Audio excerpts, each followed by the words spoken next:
ശക്തമായി തിരിച്ചടിച്ച് ഇന്ത്യ.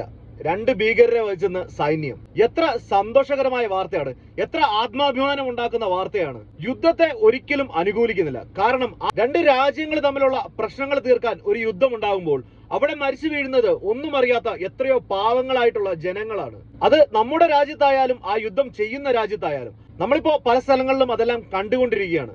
അതുകൊണ്ട് തന്നെ ഒരു യുദ്ധത്തെ ഞാൻ ഒരിക്കലും സപ്പോർട്ട് ചെയ്യുന്നില്ല. പക്ഷേ ചുമ്മാ ഇരിക്കുന്നവന്റെ ആസനത്തിൽ വന്ന് മുളക് തെച്ചിട്ട് പണി വാങ്ങിച്ച് കൂട്ടിക്കഴിഞ്ഞാൽ ചിലപ്പോ ആ രാജ്യം തന്നെ ഇല്ലാതായി പോകും. കാരണം കളിക്കുന്നത് ഇന്ത്യയോടാണെന്ന് മനസ്സിലാക്കണം.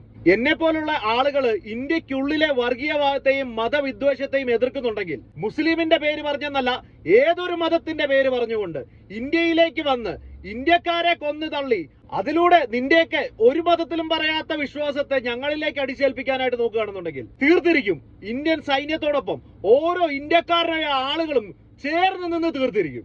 വന്ദേ മാതരം.